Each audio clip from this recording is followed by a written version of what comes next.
Today I'm at the end of my second week teaching on Joseph. Lessons from Joseph is what this series is all about. And I have it in CD and also in DVDs. These were taken directly from my television program.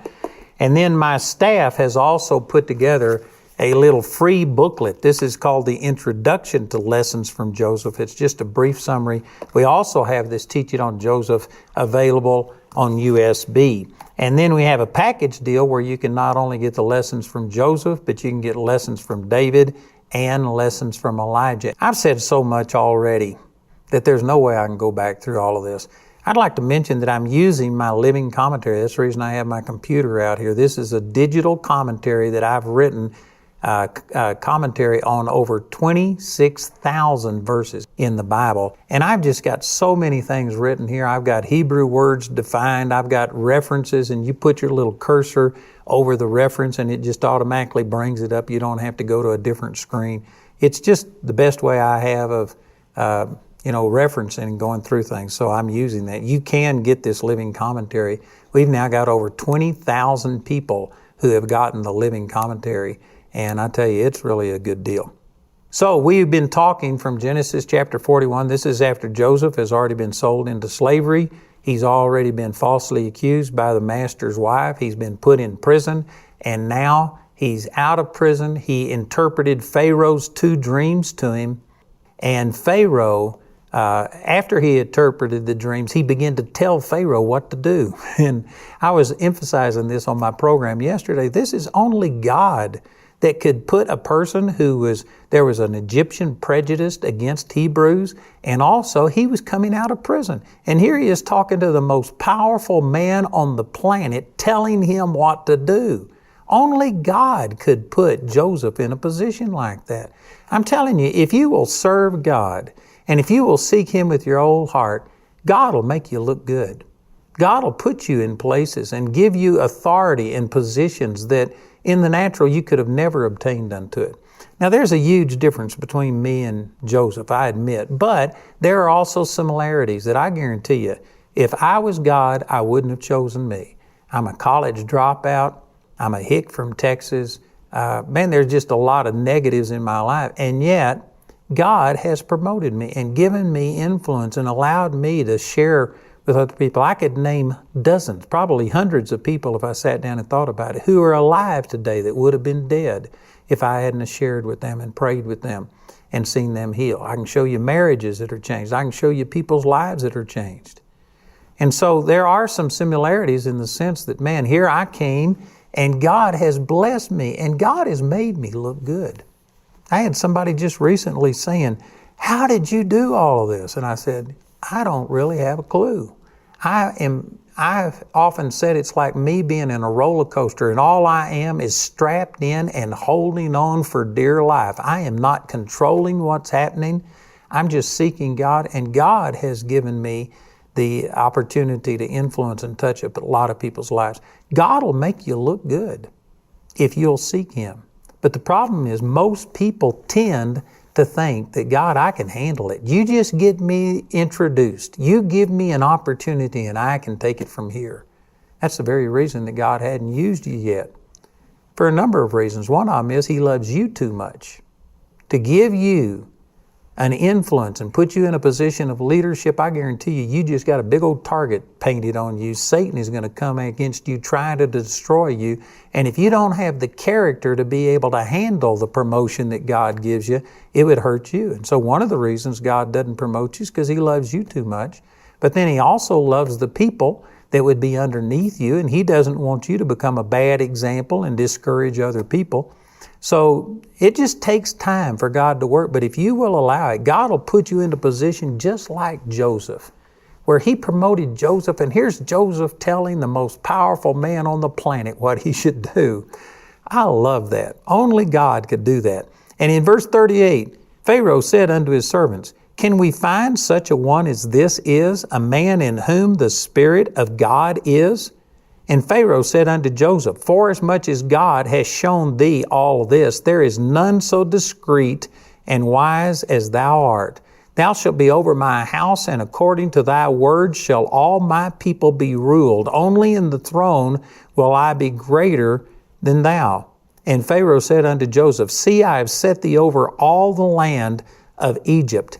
And Pharaoh took off his ring from his hand. The ring is how he would seal things. It was his official document. It was like a notary or something. It was official. And he took his ring off and gave it to Joseph, put it upon Joseph's hand, and arrayed him in vestures of fine linen, and put a gold chain about his neck. And he made him to ride in the second chariot which he had, and they cried before him, Bow the knee. And he made him ruler over all of the land of Egypt. And Pharaoh said unto Joseph, I am Pharaoh, and without thee shall no man lift up his hand or foot in all the land of Egypt. Man, this is just nearly too good to believe. If this wasn't in the Bible, you would think surely this is some kind of a story that somebody made up. How could a person come from the pit to the palace in just an hour's time? How could somebody that Pharaoh had only known just a matter of minutes? It probably didn't take over 20 minutes for him to tell his dream and then Joseph to interpret it, and Joseph gave him these instructions. And in 20 minutes' time, he was willing to turn over the reins of the entire nation to a man that he had only known for 20 minutes, who was a person that the Egyptians despised and who had come out of prison. I tell you, this is miraculous. This is amazing. This is only God. And I'm telling you that, brothers and sisters, every one of us, God has a plan for your life just as surely as He had a plan for Joseph's life. And you may not see it. Joseph didn't see it for 13 years. There wasn't one single positive thing. Everything looked like it was going against Joseph. But he held on to those dreams that God gave him. And then, boom, like that, he went from the pit to the palace in just overnight. Everybody would love to have the success that Joseph had, but very few people are willing to keep themselves encouraged and fight against the discouragement and keep looking by faith and going by the vision that's in their heart instead of letting circumstances and reality dictate to them. Everybody wants the success, but very few people are willing to go through what Joseph went through to get there. You know, one of the reasons that God gives you these visions, and I've already spent quite a bit of time talking about this, I won't go back through all of it, but He gave Joseph those two dreams. One of the reasons He gives you those dreams is because in between the time that God shows you His will for your life and when you see it come to pass, there's going to be time and there's going to be opposition. If you never run into the devil, it's because you're both headed in the same direction. You turn around and start going God's way, and I guarantee you there's going to be resistance. It takes more effort to swim upstream than it does to float downstream. A dead fish can float downstream. And sad to say, this is what most people are doing. They're just wanting to flitter their time away. They're wanting to just keep themselves occupied, take the path of least resistance. You are never going to obtain God's best for your life if you just do what's convenient. You need to have a vision from God, and you need to hold on to it and stand through the time and through the opposition that's going to come your way. And most people aren't willing to do that, but they all want the results that Joseph got, but they aren't willing to go through what Joseph went through. You know, I've had people that have come to our school and they see me, I'm blessed. I don't owe any man anything in the money, in the ministry, or personally.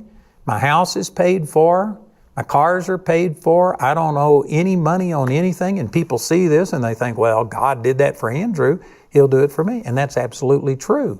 But what you don't realize is I went through a lot of things to get from where I was to where I am and to see God's provision. And man, I stood at times that everybody around me said quit. I think the only person that hasn't just told me to quit and give up is Jamie. And God put Jamie and me together supernaturally, and she stood with me. But there's times that we didn't have another person on this planet that believed that the vision God had put in my heart would come to pass. And everybody wants these results, but not everybody's willing to go through what we went through to get there. I'm not blaming God. A lot of my problems were all self-inflicted. But nonetheless, I don't think anybody does everything perfectly, and you are going to have to stand, and you will make some mistakes along the way. But you've got to keep yourself encouraged. You know, David, he was anointed by God when he was approximately 17 years old, just like Joseph. And he went for a number of years. Matter of fact, he was 30 when he was anointed to be king. So it was the exact same length of time as what we're talking about here with Joseph. From 17 to 30, 13 years for David, just like Joseph. And did you know that the night before he became king, it looked like everything had failed. His hometown had been invaded. His wife and children, not only his, but all of his men had been taken captive. This is in 1 Samuel chapter 30. And they spoke of stoning him. For 13 years he had been faithful, and yet everything looked like it was going against him. And his own men spoke of stoning him, but it says there in 1 Samuel chapter 30, but David encouraged himself in the Lord his God. He encouraged himself in a situation where his wife and children were taken captive, his city had been burned, his own men were in treason, in revolt, and they were thinking of killing him, and he encouraged himself in the Lord. And within 24 hours, he was king. His vision came to pass. But he was right up against it, and he was just about to quit, or he was tempted to quit. It says in the previous verse that he cried until he had no more power to weep. This was not something that just rolled off of his back. It was a severe test, and yet he stood and he encouraged himself. I'm speaking to people today that you've got dreams in your heart, and yet it looks like none of them are coming to pass. And you're in a position right now. Are you going to quit? Are you going to give up? Are you going to say, well, I can't do it. God, it's too hard. Are you going to get bitter at God? God, it's all your fault. Joseph didn't do that. David didn't do it. Joseph was promoted over the entire land of Egypt. David became the king within just hours of him encouraging himself against all odds. Everything worked out. Everything's going to work out for you if you don't give up. In Galatians chapter 6, it says, in due season we reap if we faint not. But man, that's a big if. And sad to say, most people faint.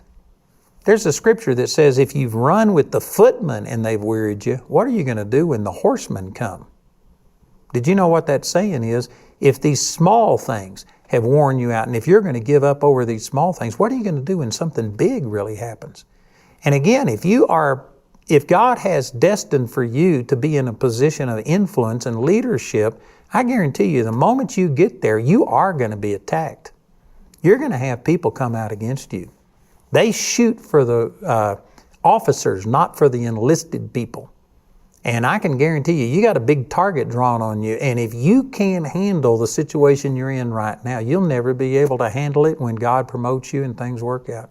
I think that's one of the reasons it took 13 years for Joseph from the time God gave him these visions until he stood before Pharaoh, because it just takes time to work that kind of integrity in you.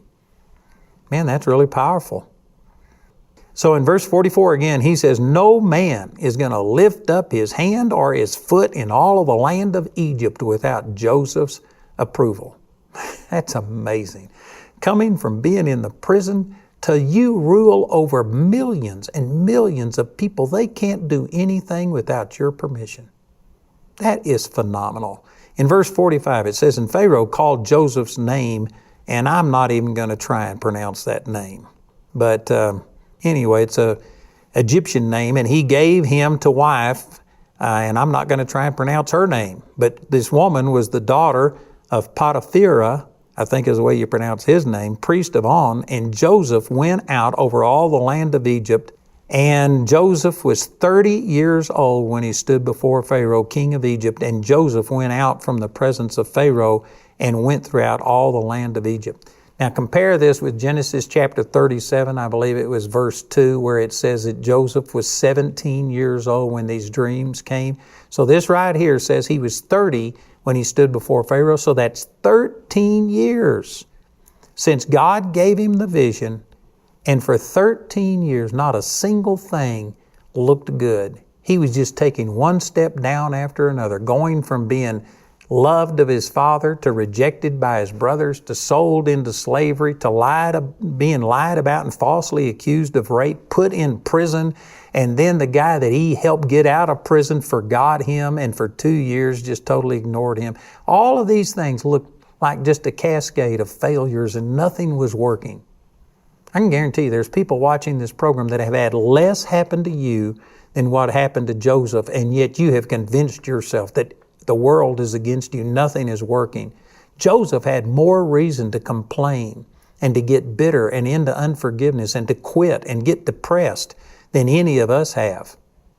And yet he didn't take it. Here's a little sideline.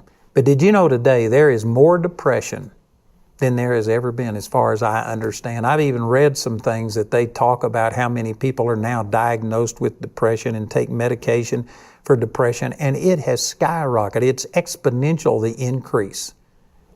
And yet, I don't believe it's because situations are worse. It's because people are not as strong. People have become lovers of themselves. People have indulged themselves, like it says over in 2 Timothy chapter 3, that they are lovers of their own self. They're lovers of pleasure more than lovers of God. And people had something that was bigger than them. Did you know in World War II, there were people that literally laid their life down knowing that they were going to die? Jamie's uncle, my wife's uncle, she was named after him. His name was James. And he was in the first wave that hit the beaches of Iwo Jima. And they told them that probably the first 5 waves, there was 1,000 people in each wave, the first 5 waves would probably not survive. They were just using them to draw the fire from all of the Japanese, and probably the first 5,000 people would all be killed, but they had to do that in order to get the first person to set their foot on the beach. And he contacted his family knowing that he was probably going to die because he was in the first wave. But he was willing to give his life and lay his life down. He had a cause that was bigger than himself. But did you know what? The people today, there's not very much that's more important to anybody than themselves. There are very few people that would lay down their life today. And that's one of the reasons that God can't promote you, is because you couldn't handle it. I can guarantee you get promoted, you're going to become a target, and Satan's going to fight against you, and you would sit there and start licking your wounds, and you would just fold like a $2 suitcase because you don't have any integrity. I'm not saying that to criticize. I'm saying it to open up our eyes. If you want God to use you, become usable. And quit praying about God just promoting you and thinking about how it advances yourself, and think about how you can serve other people. And here, boy, this is one of the great things that I want to point out right here. In verse 47, it says, "And in the 7 plenteous years the earth brought forth by handfuls. And he gathered up all of the food of the 7 years which were in the land of Egypt, and laid up the food in the cities, the food of the field which was round about every city laid he up in the same. And Joseph gathered corn as the sand of the sea very much, until he left numbering, for it was without number. And unto Joseph were born 2 sons before the years of famine came, which his wife, the daughter of Potiphera, priest of On, bare unto him. And Joseph called the name of the firstborn Manasseh, for God said, He hath made me forget all my toil and my father's house. And the word Manasseh means forgetting. In verse 52, "And the name of the second called he Ephraim, for God hath caused me to be fruitful in the land of my affliction." And the word Ephraim means fruitful. And so in verse 53, "And the 7 years of plenteousness that were in the land of Egypt were ended, and the 7 years of dearth began to come, according as Joseph had said. And the dearth was in all of the land, but the land of Egypt there was bread. And when all the land of Egypt was famished, the people cried to Pharaoh for bread." And anyway, because I'm running short on time, I'll just take this up next Monday. But let me point this out, that Joseph was 30 years old when he stood before Pharaoh. So that means 13 years he had been faithful. But again, you could look at it this way. What option did he have? As a slave, he couldn't do anything. As a prisoner, he couldn't do anything. But when he became the most powerful man in Egypt outside of Pharaoh, he had access to the armies, to everything. Did you know Joseph could have gone back to his family and taken an army with him, and he could have made his vision come to pass. But he didn't do it.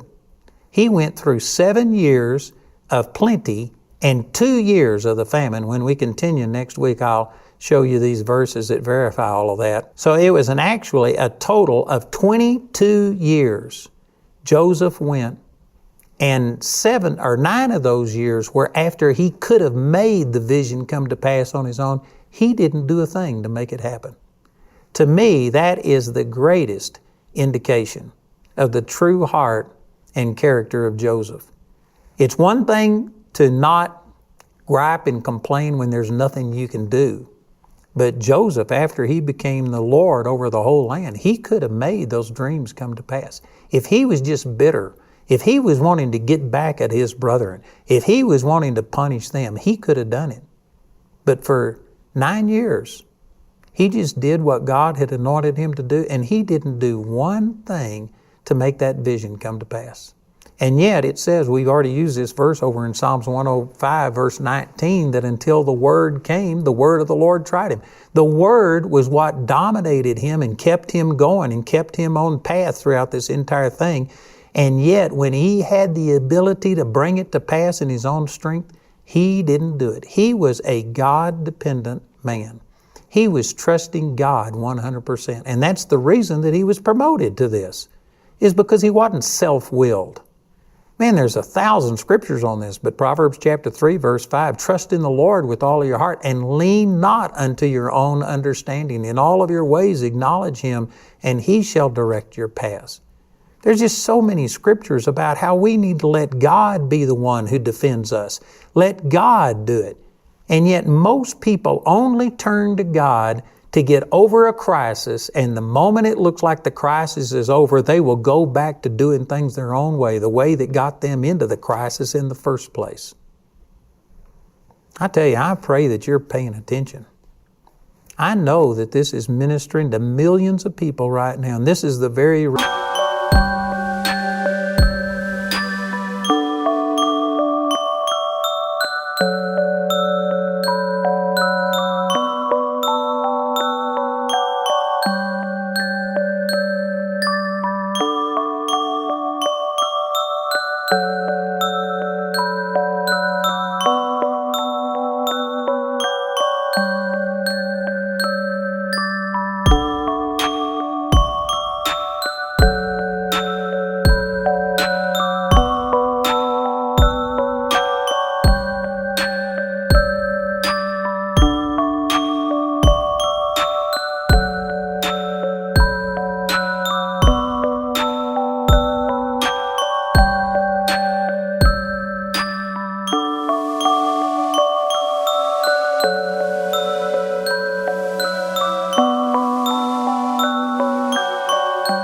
reason that you haven't seen things come to pass. We can learn these things at Joseph's expense. You don't have to learn everything by hard knocks. These are some great lessons to learn. And I just encourage you to please pray about this and let God speak this into your life. Not only will it bless you, but it'll bless all the people that God wants to touch through your life. I'm out of time today, but remember, I've got this in DVD form and CD form. These are taken from my television program. And then I also have a USB that has all of this video and audio on it. We also have a summary of the teaching that is just a little booklet. My staff put this together. This is a freebie to you. The other things we're asking for a donation of any amount. And then we also have lessons from David and lessons from Elijah. And I promise you that this would really, really help you. So listen to our announcer, and then please call or write today.